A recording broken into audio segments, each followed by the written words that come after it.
Good evening, viewers. So today we're going to discuss about state in the era of globalizations and contemporary debate on the nature of state. Okay, today we're going to discuss about two units, that is about your unit 12 and unit 13. Okay. So first we discussed about a state in the era of globalizations. Okay, what is globalization?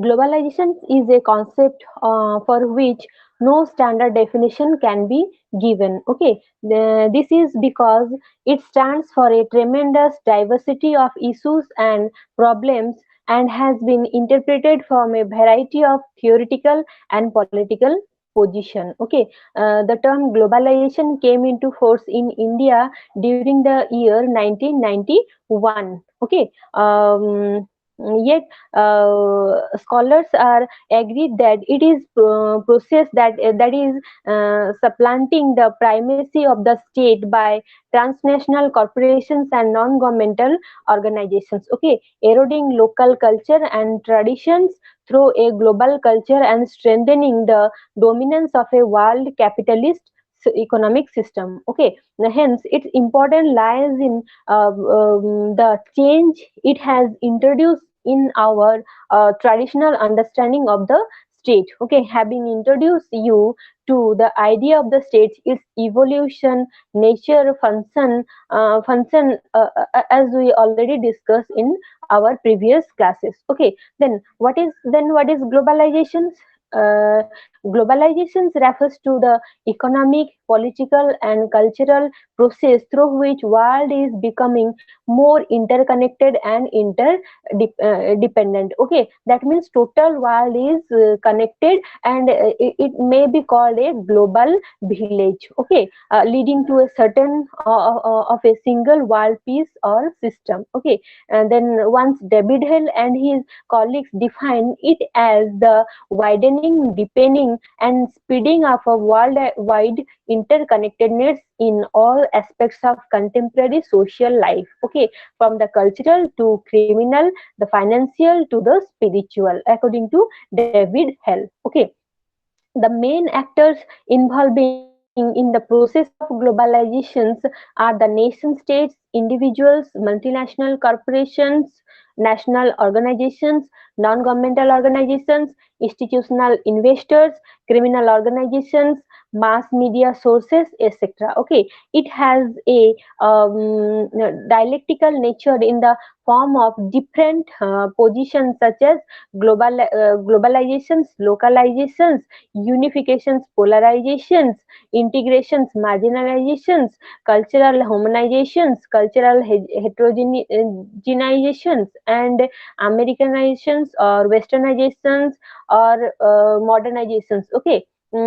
So we can define globalizations as a systems of transfer or connectedness of each sections of the society, like social, economic, political, culture. Okay, when a country is connected with other countries by its some specific elements, like it's from its political concept, or from its social, from its cultural, that concept we call maybe a globalization concept. Okay, through the globalization, through there is a considerable differences of opinion among scholar about its impact. Okay, about the impact of globalizations. Okay, yet there is existed a shared belief that globalization is taking place and affecting the state. Okay, a pattern of interconnectedness has always existed since the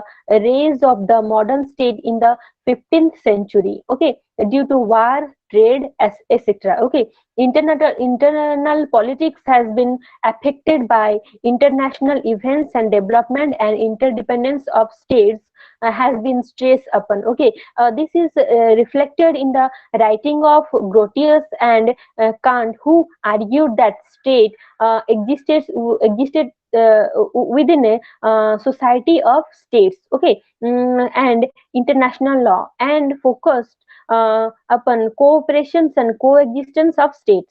However, what we are experiencing today is a qualitatively new phenomena. Okay, vast network of global interactions and financial flow over which individual states have very limited control. Okay, tremendous growth in communications, emergence of international organizations and resume transgovernmental action, global military order, and the declining role of geographical and physical distance in politics comes and was due to proliferations of powerful computers, microelectronic technologies, and social media. Okay, through the globalizations, one country is easily connected with the other countries. Okay, this is the one of the greatest benefits of globalizations to each and every country. Okay, globalization is the end product of a historical process of capitalist expansions that originated in Europe and has covered the world. Okay, that means it is a process, it is a historical process. Okay, globalization came from the process of capitalist expansions. The globalizations is one kind of capital's expansions. Okay, while there is no agreed starting point, certain historical approach over which it has developed can be identified. The first great expansion of European capitalism took place in the 16th century, following the first circumvent following the first of the art in 1519 and 1521. Okay, but the first major expansions of world trade and investment took place in the late 19th century, following the industrial revolution in Europe, which made these countries produce a manufactured goods. Okay, it was also the golden period of colonialism. Okay, when the great powers of the West were able to divide the world between them and exploit its resources. Okay, this was brought to a halt with the First World War and about of anti-free trade protectionism due to the Great Depressions of the 1930s. Okay, the end of the Second World War brought another great expansions of capitalism with the rise of multinational corporations, which internationalize productions and trade. Okay, in the economic field, the new Bretton Woods system help in the liberalizations of trade. Okay, the introductions of floating exchange rate in place of fixed change rate in the 1970s lead to the rise of international financial markets. Okay, in political terms, decolonizations create a new world war order, which the emergence of a number of new states. Okay, the third and more contemporary phase of the Trump of global forces dated from the fall of Berlin Wall and the collapse of Soviet Union, which ended the Cold War. Okay, between the forces of capitalism and socialism, leaving the former Trump. Okay, with this globalization has become a reality for people living in all parts of the world. Okay, then what are the different approaches to the globalizations? Okay, scholars are divided about the nature of this process called globalization and consequently its impact. Three approaches to understanding the ongoing process of globalization can be identified in the current issue. Okay, its first approach or one approach is that of the hyper globalist who present a hyper account of globalizations and regard it as a central and irreversible process. Okay, then Kenshi, a Japanese management guru, for instance, defined globalizations as a new approach of history in which traditional nation states have become unnatural, even impossible business unit in a global economy. Okay, in this view, which privileges economic power or that of the market, the borderless economy reduces national government to little more than transmissions belts for global capital, or simple intermediate institutions sandwiched between increasing powerful local, regional, global mechanism of governance.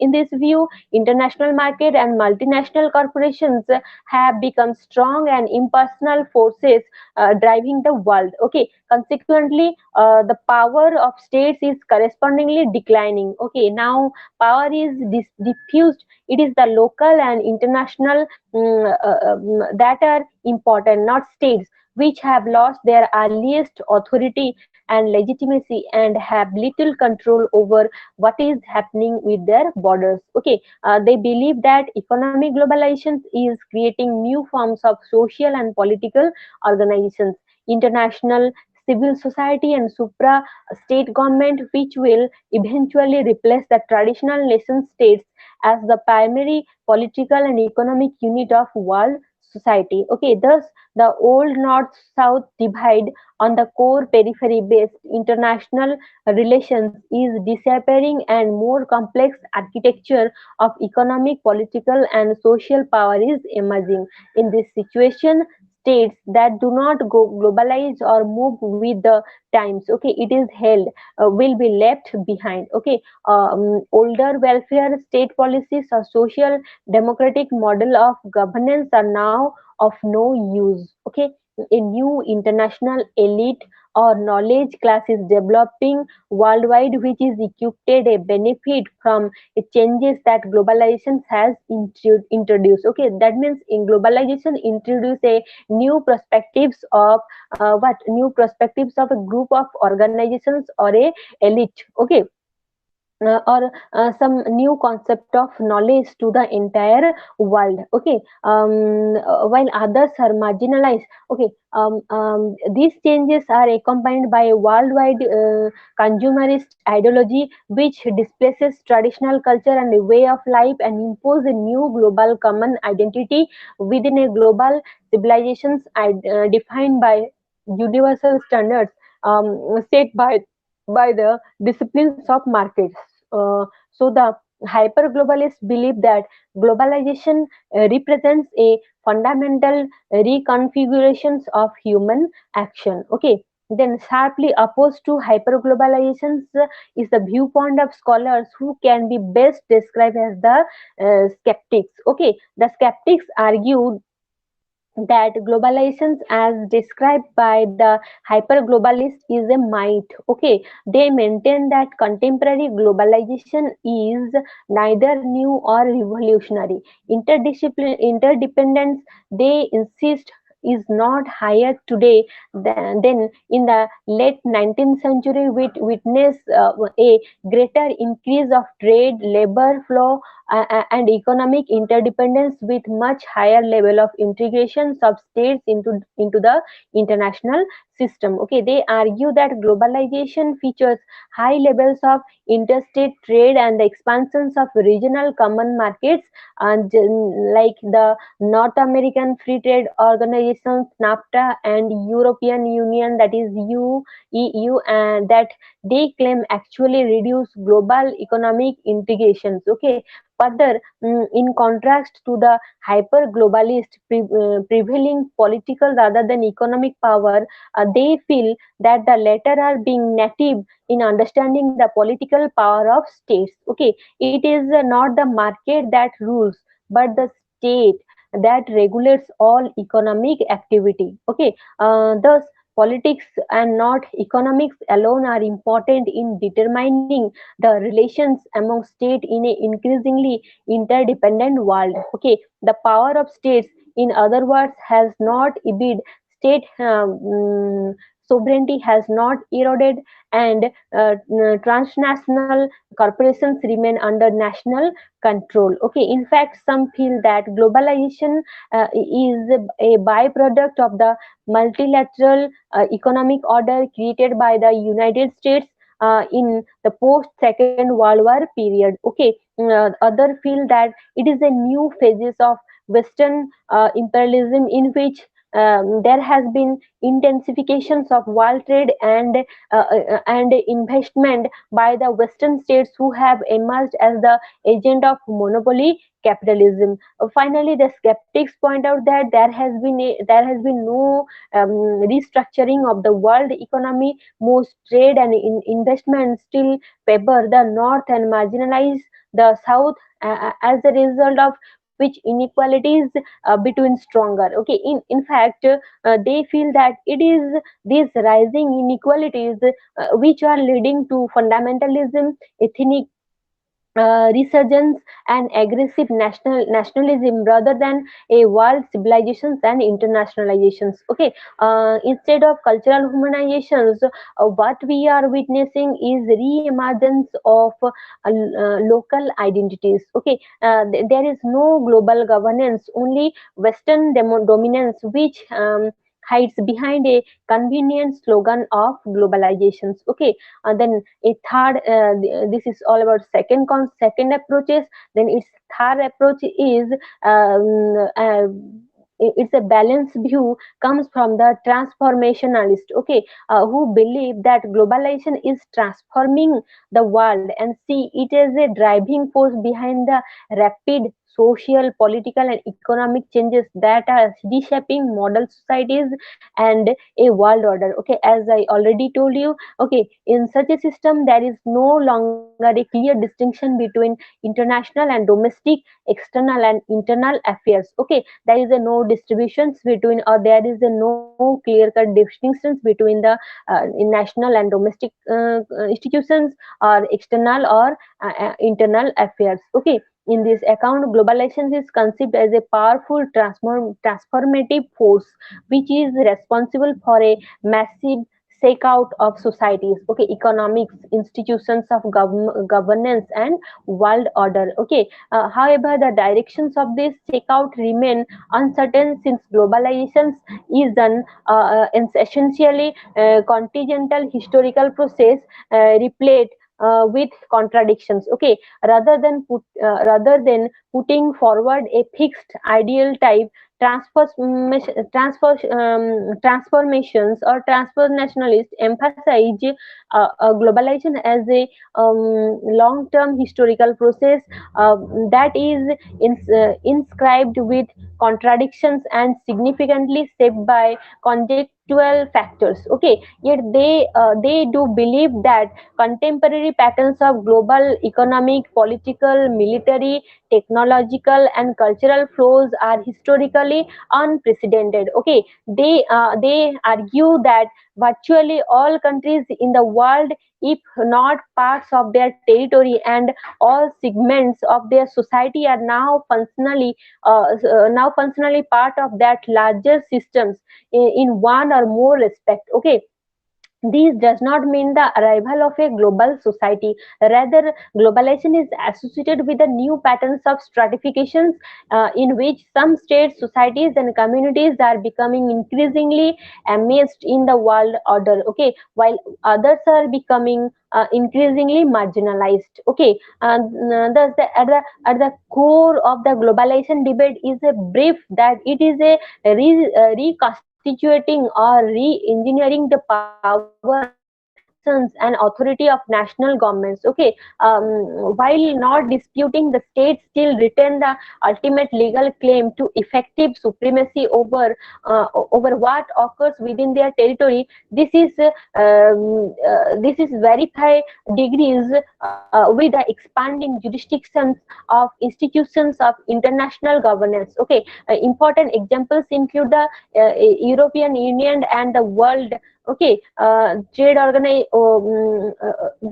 World Trade Organizations, where sovereign power is now divided between international, national, and local authorities. Okay, globalization therefore is associated with a transformations or an unbundling of the relationship between sovereignty, territoriality, and state power. Okay, thus a new sovereignty regime is displacing traditional conceptions of statehood as absolute, invisible, okay, territoriality, exclusive and zero sum from of public power. Consequently, sovereignty, states power and territoriality today stand in a more complex relationship to each other, and they did in the epoch in which the modern nation state was being formed. Okay, then a different and critical viewpoint is put forward by new Marxists about the origin and nature of globalizations and its impact, particularly on the developing world. Okay,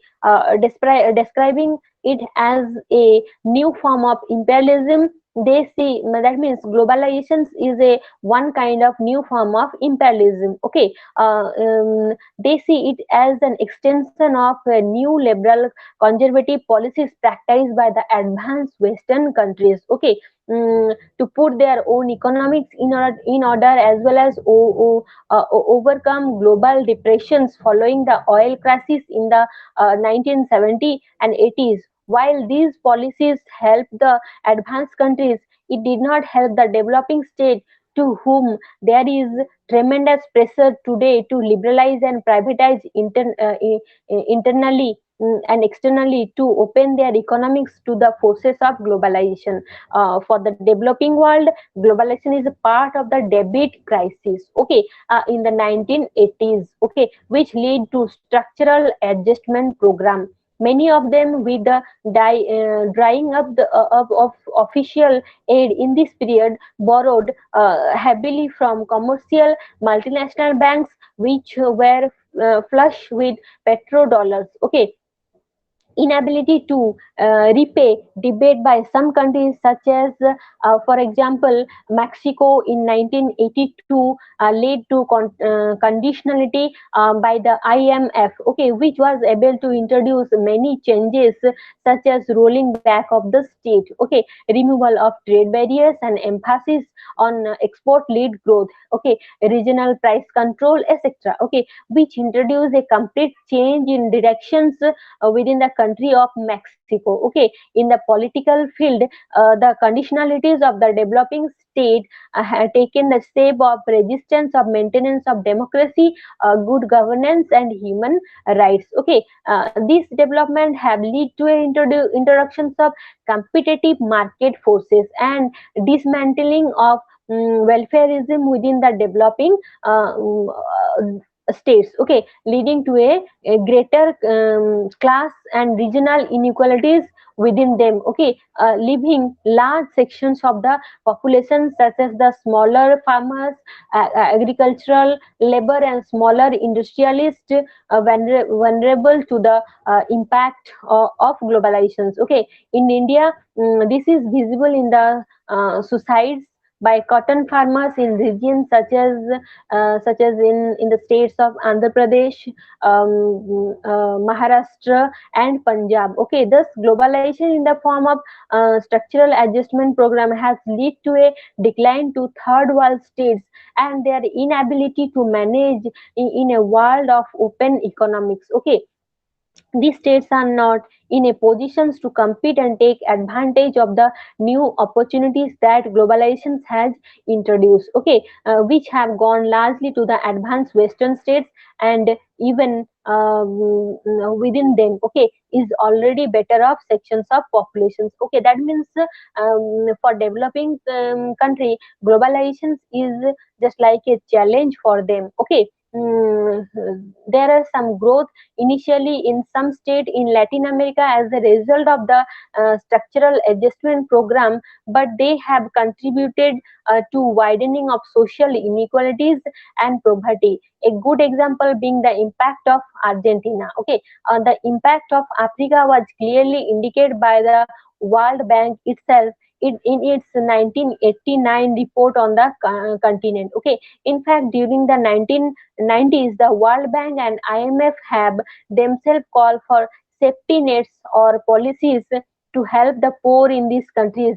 and for adjustment with a human face. Okay, this has led to increased unrest and violence against the government in many developing countries, and even in some developed countries against increasing inequalities and decreased level of employment. Okay, Andrew Gordon Frank has recently pointed out that the impact of globalizations and hardly used today in studies on globalizations. Okay, thus globalizations is a force. Okay, that does not affect all state in the same manner. Okay, or in the same way. Okay, even within the state, it affects different sections of the population differently, depending on their ability to face competitive markets. Okay, that means the impact of globalizations differ from country to country and from people to people. Okay. Most of the Western countries or developed countries, they have acknowledged, or they have they what they have good quality of products due to the impact of globalizations, and they uses more advanced technologies, which is also a product of globalizations. But this is not same for the developing countries, due to some due to their economic inequality, due to their political instability, the impact of globalizations, the globalization had its impact in different way to from different differ from country to country. Okay, then impact on state sovereignty. Okay, how globalization had its impact on state has its impact on state sovereignty. Okay, most scholars agree that the age of the nation state is not over, rather it has suffered a decline by the end of the 20th century, after the glorious highest in reach in the 19th century. The state still remains the most significant actor in the international arena and retains a degree of autonomy. But this position is uneven. Some states have declined while others have risen. Okay, classical empires have declined, but new empires have risen. Okay, with this implies is not the end of the state, but a transformation in its power and authority.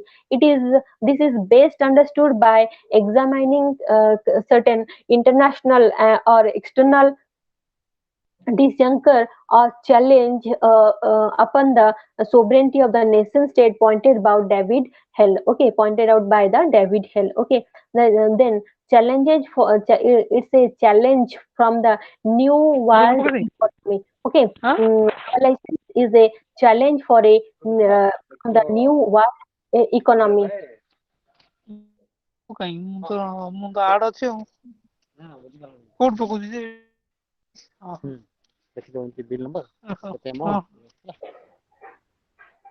Then, two major changes in economic international process which have impacted on state sovereignty have been internationalizations of productions and financial transaction organized by multinational corporations. Okay, multinational corporations in their productions and financial transactions plan their activities with the world and not national economics in mind. Okay, even when they have a national base, their interests are global, their activities in their home country being less important. Okay, and financial organizations such as multinational banks, which are global in scale, and new information technology have made this possible. Okay, and stocks and shares are now mobile and move across frontier easily. Okay, so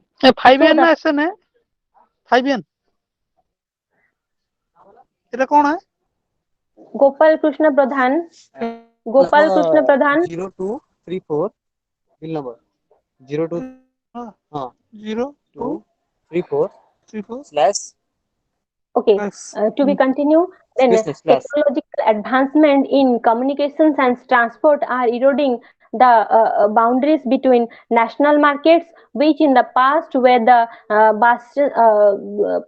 the bastions of independent national policies. Okay, markets and societies are becoming sensitive to each other, even though national identities are separate, and monetary and fiscal policies are dominated by movements in international markets. Okay, for example, the major market crash of 1997 affect a very large number of countries. Okay, as a result, internal policy making, investment, employment, and revenue within a state is often affected by the activities of multinational corporations and changes in the world. Okay, changes in the world economy. Okay, then this is because state economies are no longer managed by state government but are subjected to external forces such as recessions, inflation, and international agreement. Okay, due to the interconnectedness of the world economy. However, it must be underlined that some states can manage better in these situations and are able to restore boundaries. Okay, and take advantage also of the regionalizations of the world economy. For example, the USA or the European Union, respectively. Okay. Thus, the trades within the world system are not uniform in their impact upon individual state, but there is a definite disjuncture between the idea of a sovereign state determining its own future and modern economics, which are interested by international economic forces. Okay, then next is challenges from the new international organizations. Okay, challenges come from the new international organizations. Between the state and the international system, there have arisen a large number of international organizations and regimes, new form of political associations, which now manage whole areas of transnational activity. Okay, and collectively policy problems. Okay, at the beginning of 20th century, there were 37 intergovernmental organizations and 176 international NGOs. A harder years later, their number has risen to approximately 300 and 4,000 respectively. Okay. Consequently, we are witnessing a new form of decision making involving a number of states and whole array of international pressure group. Okay. A number of international agencies such as International Postal Union or the Telecom Unions, etc., are largely non-political organizations. But there are a large number of international organizations such as World Bank, IMF, okay, UNESCO, okay, UN, which are highly politicized and controversial. And over the year, their power is intervene in the internal affair of states has increased. Okay, a tension therefore definitely exists between the notion of a sovereign nation state in a control of its internal affairs and the existence of international bodies capable of interfering in the management of its polity and economy. Okay, the European Union is an example of a supra-state body that can make law, punish, regulate, direct, and implement policy and common currency. Okay, European states have willingly surrendered their sovereignty to this body in order to further their economic progress and face competitions from the United States and Japan. Okay, this means that sovereignty is no longer invisible, immutable, exclusively perpetual, and embodied in a single state. Okay, then challenge came out from the international law. Okay, changes in international law have introduced new forms of regulations, rights, and duties which acts as a constants of states. Okay, these are not backed by any coercive power, but despite they are important enough to for states to obey them. Okay, traditionally, a rule that upheld state sovereignty was the immunity of individuals and state agencies from being tried in a court in any other country. Okay, however, in recent years, these rules are being questioned in international courts. Okay, a tension now exists between states and international law, which is yet to be resolved. Okay, particularly within the European Union. Moreover, the establishment of The European Convention for the Protection of Human Rights and Fundamental Freedoms in 1950 was an important step. Unlike many other chapters on human rights, it takes steps towards collective enforcement of certain rights. An improvement innovations is that individual can initiate proceeding against their own government. Okay, European countries in the European Union have accepted that their citizens can directly petition the European Commissions on Human Rights. Okay, that can take cases to the community of ministers of the Council of Europe and then the European Court of Human Rights. Thus, no state can any longer treat its citizen as it thinks fit. Okay, in this regard, an important initiative has been taken by United States in 2005 by constituting what is called responsibility to protect, which says that the UN has the right to intervene in the domestic affairs of a particular state if that state has failed to protect its citizens from human rights violations. Okay, a gap has also emerged between membership of a state which traditionally give individuals certain rights and duties and the creation in international law and new form of rights and liberties is laid down by the International Tribunal at Nuremberg. Okay, the tribunal has laid down that when international law which protects basic humanitarian values is in conflict with state laws, okay, it is the duty of every citizen to follow the former. Moreover, the scope and direction of international law has changed. Traditionally it was meant to uphold the idea of a society and sovereign state as the supreme political organizations of mankind. Okay, in recent years, international law is no longer defined as the law between states, but but as a completion agency or cosmopolitan agency above states. Okay, mandated by all.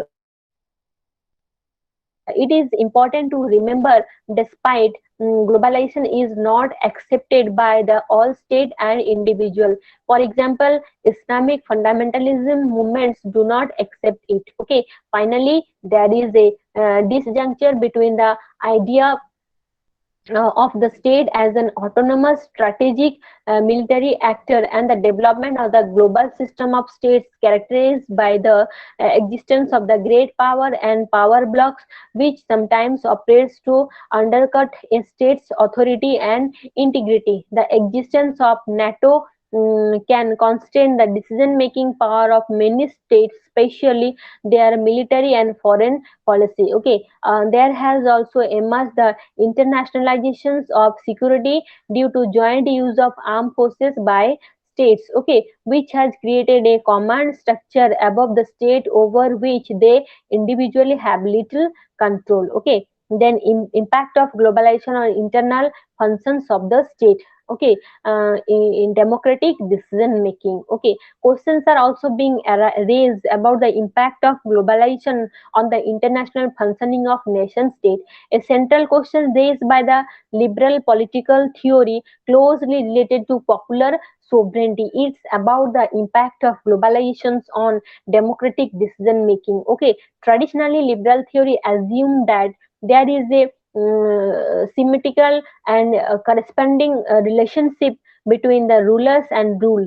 The former made decisions for the latter based upon notions of majority rule and accountability, and the latter accorded them legitimacy. Okay, nation state were seen as self-constant units and changes in other state or the international system except in case of war or an invasions, okay, were not taken into considerations. Okay, the emergence of new liberalism has led to the retreat the state, creating more space for civil society and competitive markets which are not limited to or enclosed within nation state. Okay, moreover, active intervention by agencies such as World Bank and IMF leading International Monetary Fund leading to structural adjustment program and development projects and trade sanction and military imports etc. to a much greater extent than before has grave implications for democratic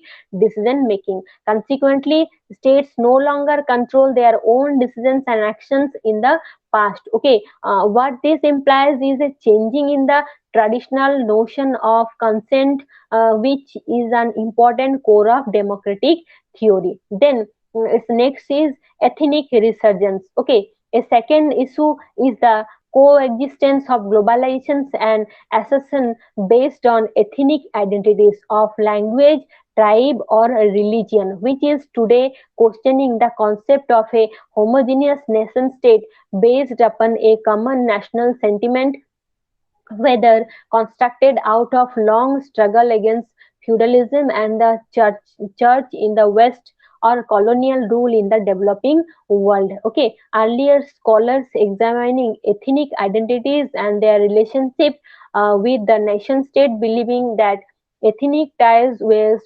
primordial, that is given from the beginning and fixed, and with modernizations and increasing allocations of roles on the basis of universalistic criteria, they were expected to disappear. Okay, nation states would be able to solve the problem of ethnic minorities over a period of time. Okay, and assimilations was not merely social theory but also a policy goal to be rigorously followed by the states. However, since the early 1980s, there have been ethnic movements not only in the developing world, but also even in the economically advanced countries such as Canada. Okay, scholars like Andersons have pointed out that identities could be invented from imagine. Okay, this means that they were no longer rooted in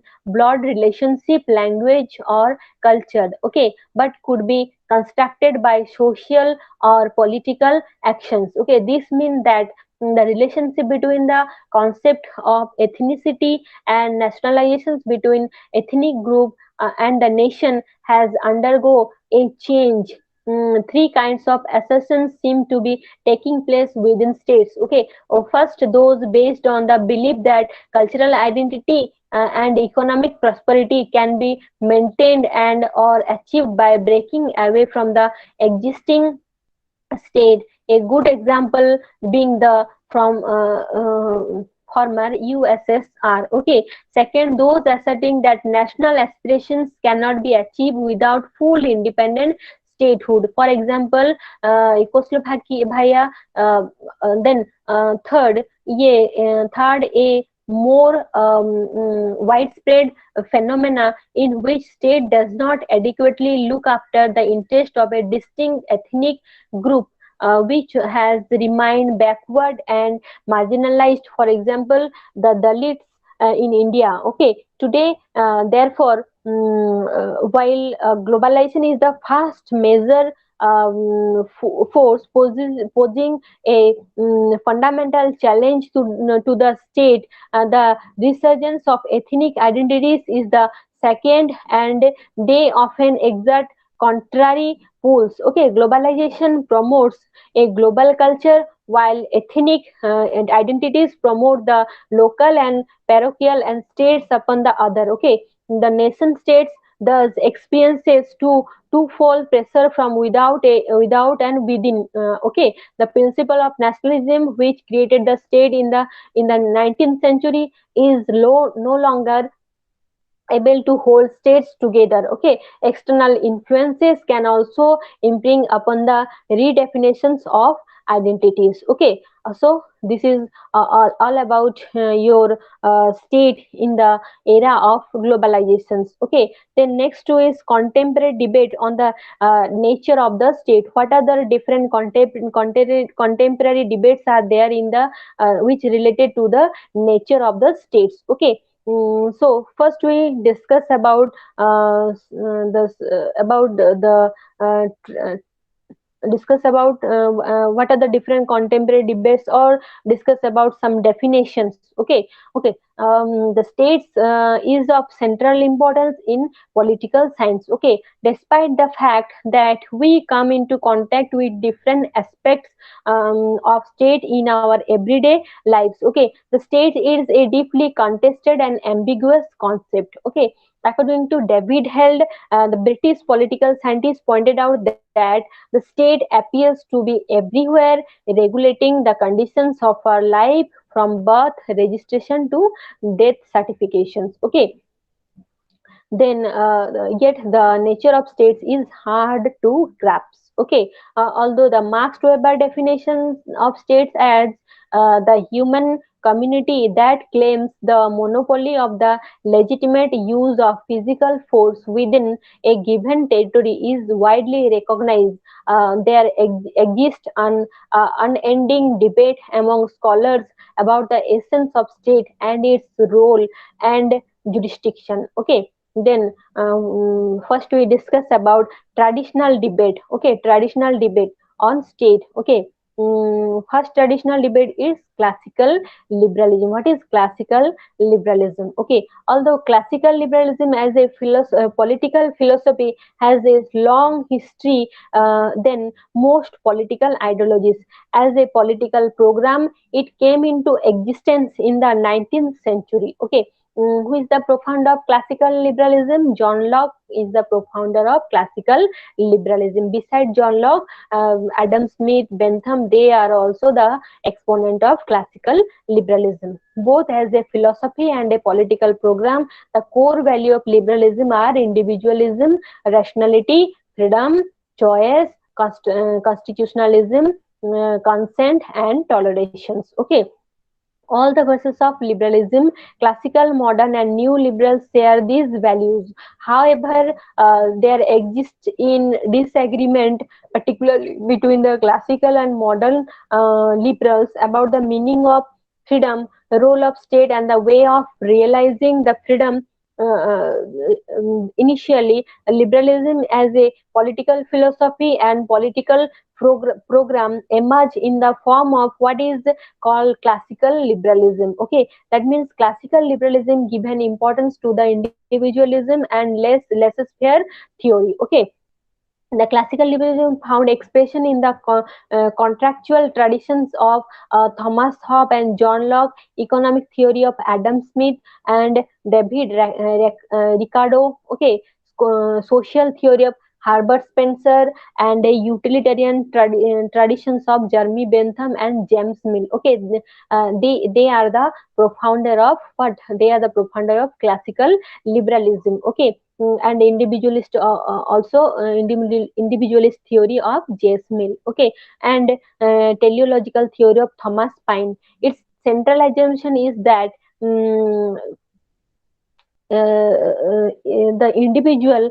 as a rational and egoistic being. Okay, it is the best judge of his interest, and so his freedom lies in living his private realm free from interference of the state. That means state should not interfere there in their liberty, in their enjoying of liberty, right? Okay, that means individuals were free from the state coercive power. Okay, in their pursuit of individual liberties, classical liberals argued for a minimal state, or what John Locke called a night watchman state. Okay, night watchman state concept given by the John Locke.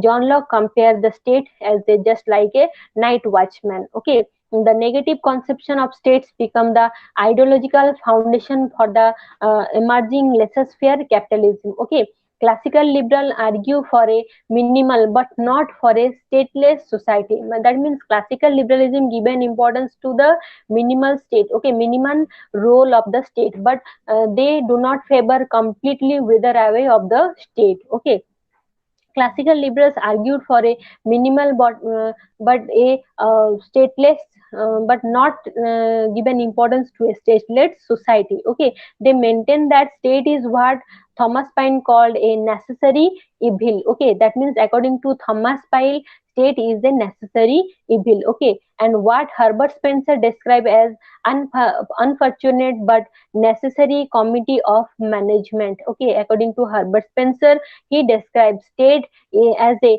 unfortunate but necessary committee of management. Okay, for them state is necessary in the sense that it has the capacity of establishing and maintaining the environment necessary for the enjoyment of freedom, and it is evil in the sense that it tends to sacrifice the individual freedom and the altar of collective and welfareism. Okay, that means they favor minimal role of the state. Okay, in other words, in the classical liberals conception, state's role is limited to the maintenance of international law and order. Okay, and the protections of society against external aggressions. Okay, this is justified on the ground that minimal state's action maximizes individual freedom and vice versa. Okay, beyond these two functions, the state has no reason to intervene in the lives of individual and in the market, which they believe bring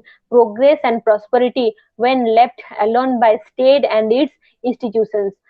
By celebrating the separation between public and private realms and restricting the state role to maintenance of order and security, classical liberal insist the state has neither an independent existence nor is an independent source of political power.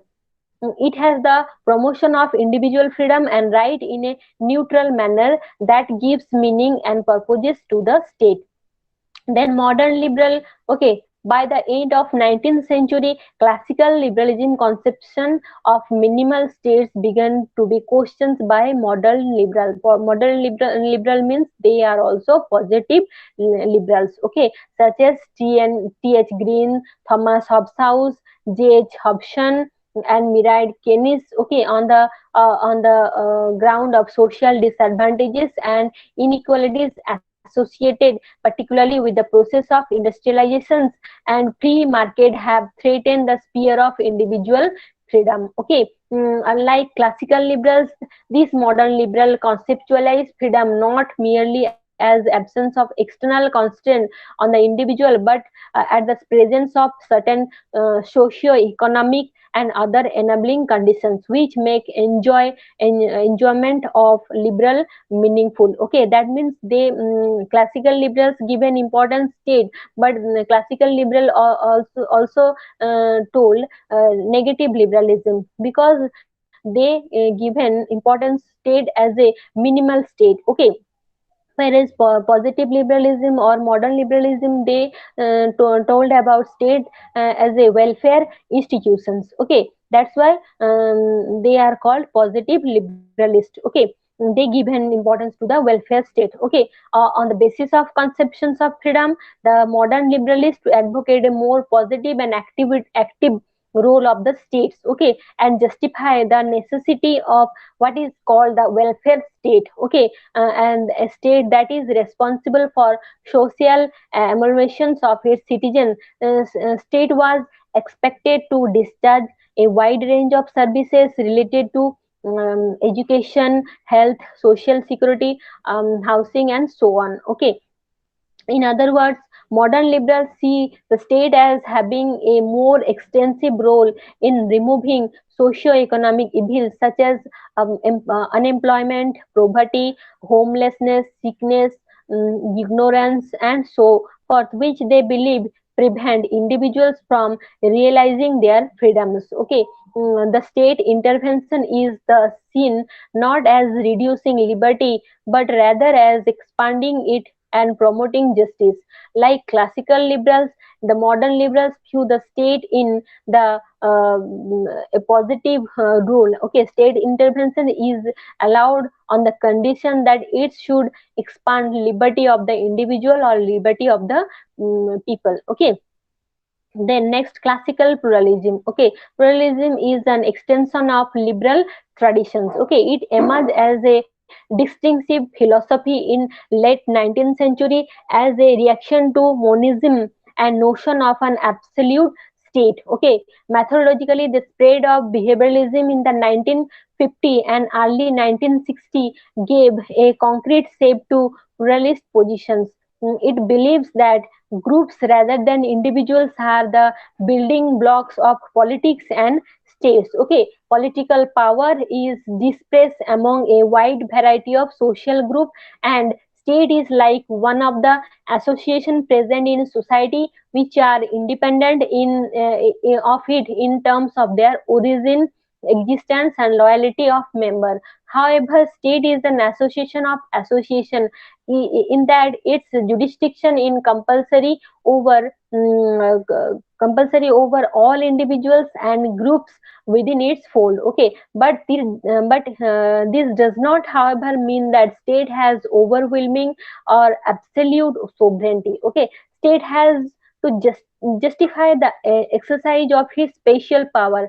The role of states is thus to resolve the conflicting and competing interests of different groups, not by imposing its own will on them, but by simply acting on mediator. Okay, by and large, both the classical and new pluralists share these three assumptions, but there exists a disagreement between them over the nature and accessibility of group of states. Okay.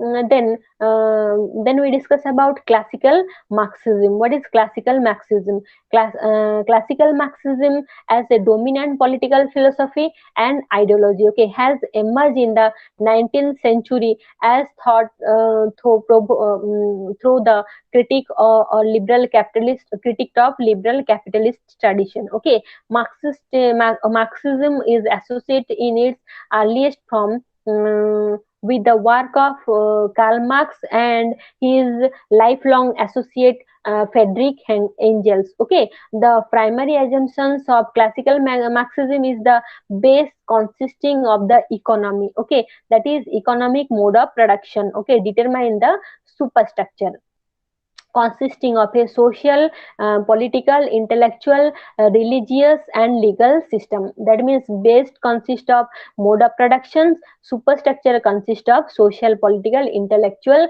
religious and legal system. Okay, the class which dominates the base has a control over superstructure. That means base must have control over superstructure according to classical Marxist. Okay, on the basis of these assumptions, Marx and Engels in their work German Ideology and Communist Manifesto advocate an instrument theory of state. Okay, they are the advocate of instrument theory of states, challenging the liberal notions of state as an neutral institutions. The state instrument theory proposed by Marx and Engels argued that the state is capitalist society is a class institution which is an instrument in the hands of the economically dominant, serves the interest of the classes.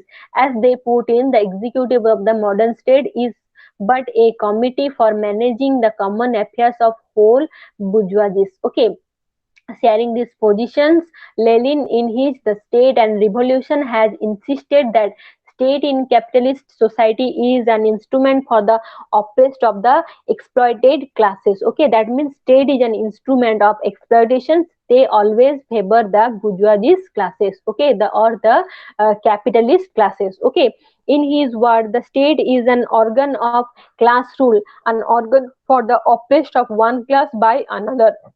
Then Miliband, in his State in Capitalist Societies, has too advocated an instrumental theory as a critic of classical pluralistic assumptions that there are no predominant groups or interest within society and no class dominates the political process.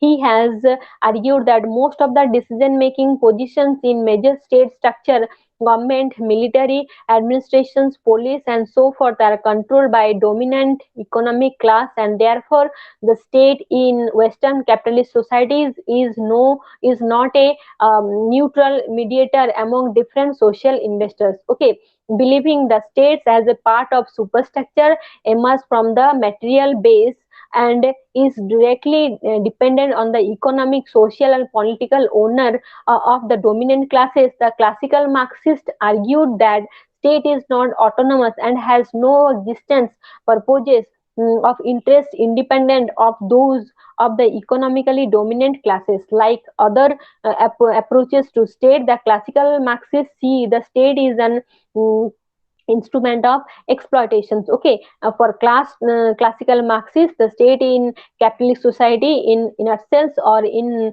non-autonomous or oppressive agent of the dominant class, and therefore is to be seen by revolution. That means classical Marxists, they give an importance, or they says that state is an instrument of exploitations and state must be abolished, whereas a classless or stateless society must be established for the promotions of socialism or for the promotions of the proletariat group of people. Okay, then now we discuss about contemporary debate. Okay, first contemporary debate is new liberalism. Okay, new liberalism is associated with the work of free market economists such as Friedrich von Hayek and Milton Friedman, and libertarian political philosophers such as Robert Nozick and Berlin. Okay, as a revised versions of classical liberalism, the new liberals emerged in 1970 as a critique of modern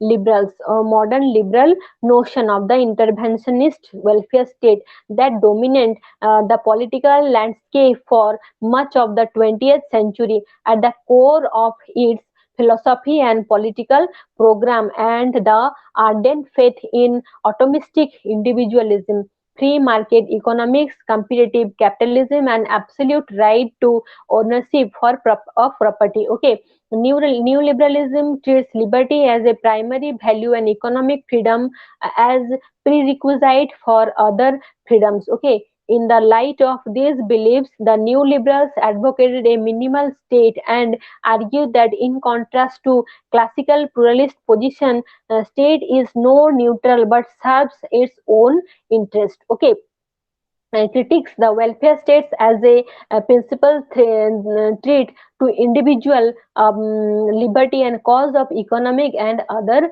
crises. Okay, then that means new liberals again talk about rollback of the states. Okay, then market delivers these virtue and benefits only when state interventions are limited and its role is limited to maintenance of such conditions as the encouragement and promotions of privatizations, public expenditure reductions, tax cuts. Okay, these regulations and reduce welfare provisions in which competitive capitalism can operate successfully. Okay, they can call for rolling back for frontiers of states and giving greater autonomy to market forces. That means new liberalism given greater importance to the autonomy of market forces. They given importance to the market forces. Okay, that means market must be free. Okay, influenced by their ideas, and British Prime Minister Margaret Thatcher and the American President Ronald Reagan given a practical shape to new liberal program. Okay, by the early 1980s, international economic institutions began design policies on the lines of this program. Pushing Locke traditions, Logic in his Anarchy State and Utopia has criticized the John Dole egalitarian liberal philosophy by arguing that the state directed welfare provisions and redistribute scheme again aiming at enlarging quality equality violate individuals liberty and therefore are unjust. Okay, as he has insisted that taxation of earning from labor is on a part for forced labor. Okay, he sees minimal state limited by the side constraints of natural right. Okay, as morally justifiable solution for protecting individuals' right to ownership of property,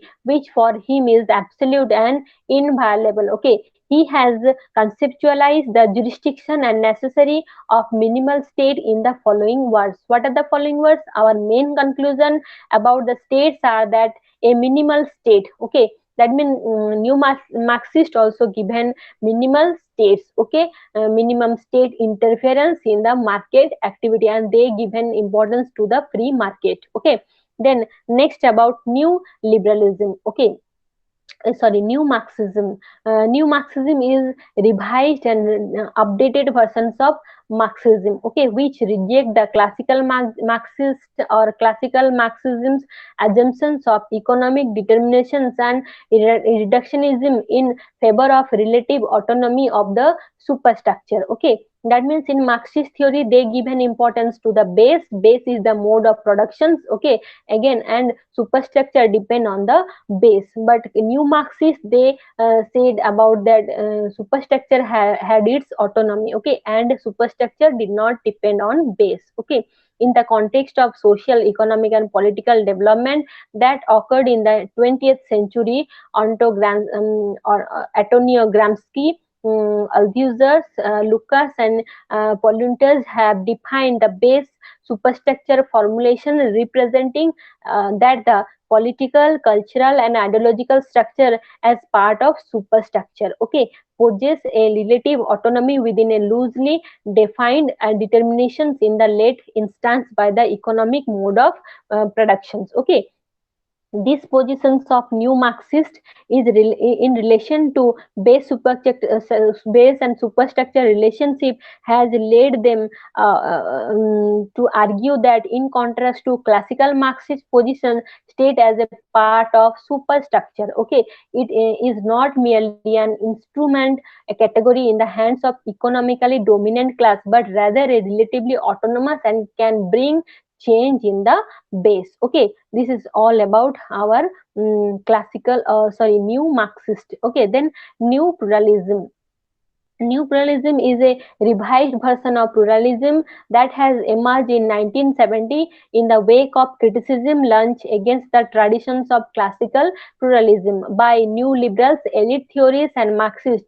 It shares the classical pluralist assumption that group are the building block of political process and state is fragmented but recognize the particular group, especially business corporations, dominant politics. Okay, the new pluralists like Charles Linsboom and Galibrath, okay, maintain that in contrast to classical pluralism, all groups are not equally powerful or able to exert equal influence over public policy making, and all interests do not have equal importance before public policy maker in a capitalist economy where capitalist economy where business corporations enjoy a clear advantages compared to other groups. Okay, Lindblom in his Politics and Market elaborate his classical pluralist notion of the state as fragmented, but then insist that business enjoy a privileged position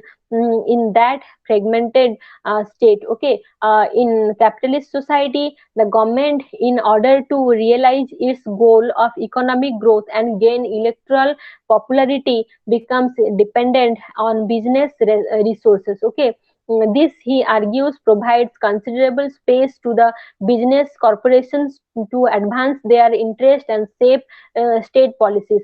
In this sense, the business corporations compared to other groups enjoy dominance over public policy making, particularly over the economic agenda of the government. Okay, Gulliver, in his The Affluent Society, has pointed out that larger corporations, in relations to small affairs, have the ability to control their markets through the power of advertising. Okay, thus the large corporations, by virtue of their dominance over economic market, exert preeminent influence over public policy making. Okay, Rabardhal, in his later work Dilemmas in Pluralist Democracy, accept the positions held by Lindblom and Gulliver that pluralist cannot be regarded as an open competition between truly equal political forces. Okay, then next to feminism. Okay, feminism as a body of thought put emphasis on eliminating the oppression of women, on improving the conditions of women. However, there are different schools of feminist thought, such as liberal feminist, Marxist feminist, and radical feminist, which widely differ in analyzing the sources of women oppressed and suggestion the way for eliminating these oppressions. Okay, liberal feminism has been deeply influenced by values of liberalism, such as individualism, rationalism, choice, freedom, and procedural equality. Okay, feminism give an importance to the equality between man and woman. Okay, so liberal feminist has been deeply influenced the values of liberalism. Okay, such as they give an importance to the rational choice, freedom, and procedural equality. Okay, the liberal feminists like Mary Wollstonecraft, J.S. Mill, and Betty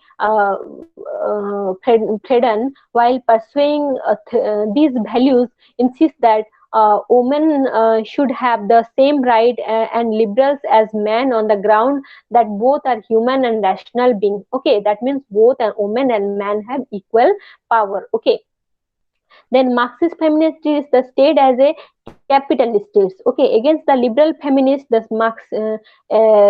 Marxist feminists locate the operations of women in class and economic relation within capitalism rather than in denial of formal equality and procedural justice. Okay, operations of women for them is rooted in the impersonal logic of capitalist exportions. Okay, as Mary McIntosh in her essay the state and the operation of women talk about that capitalist society is one in which man may in which man as man dominate women. Okay, yet it is not this but class domination that is fundamental to the society. Then radical feminist has emerged in 1960 as a critique of liberal feminist conception of public-private separations and neutral state, among others. The radical feminists Mary Daly, Kate Millett, okay, they are the radical feminist. Okay, then.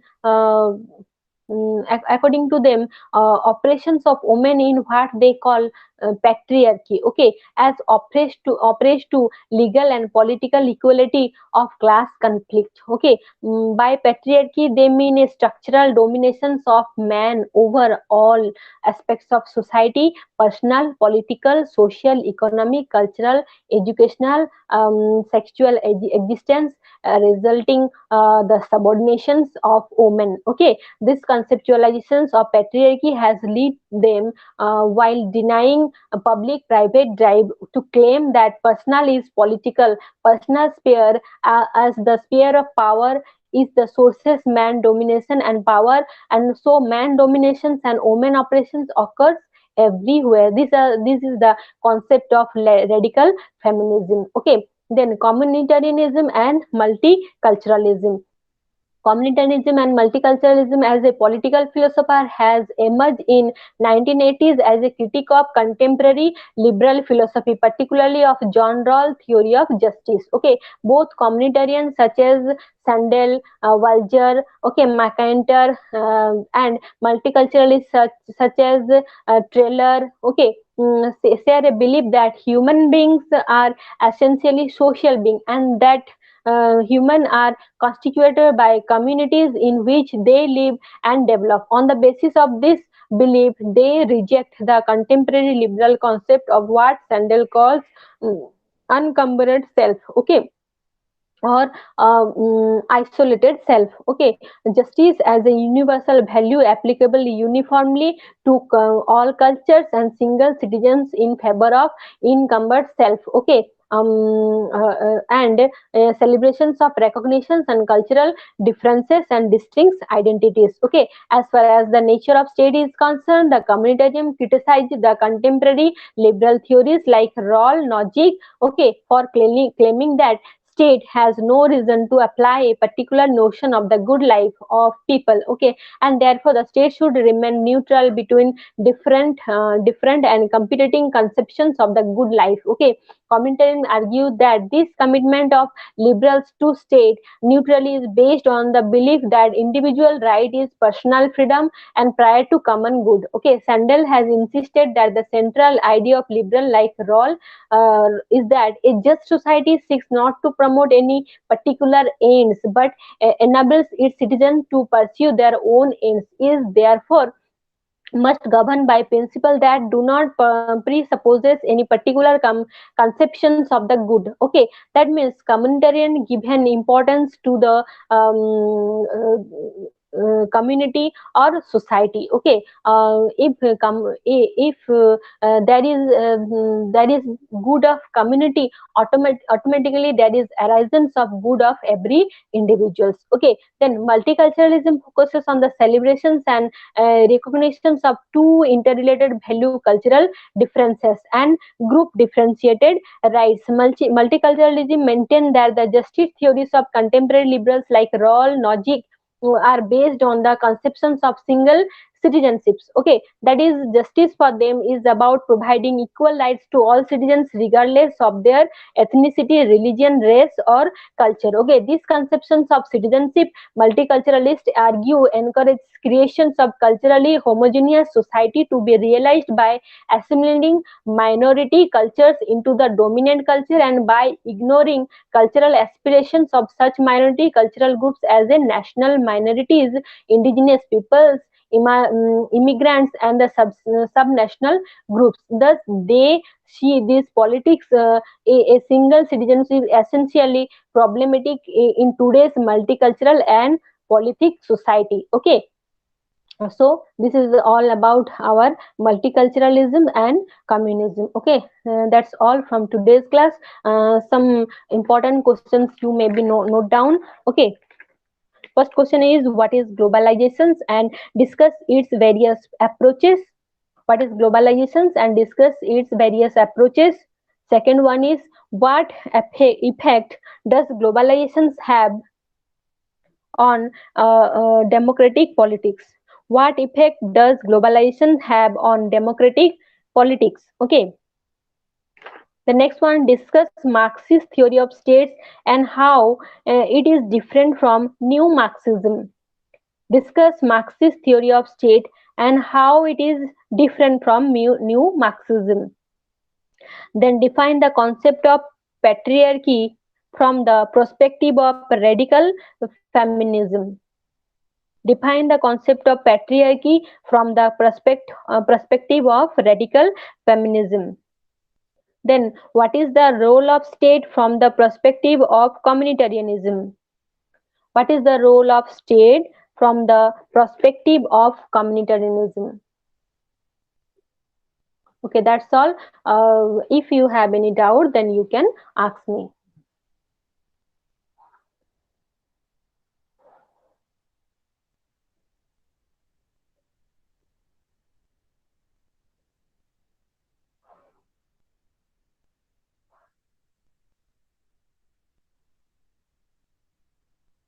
Okay, no doubt. Have you any doubt regarding from our today's class or from our previous classes? If you have any doubt, then you can ask me.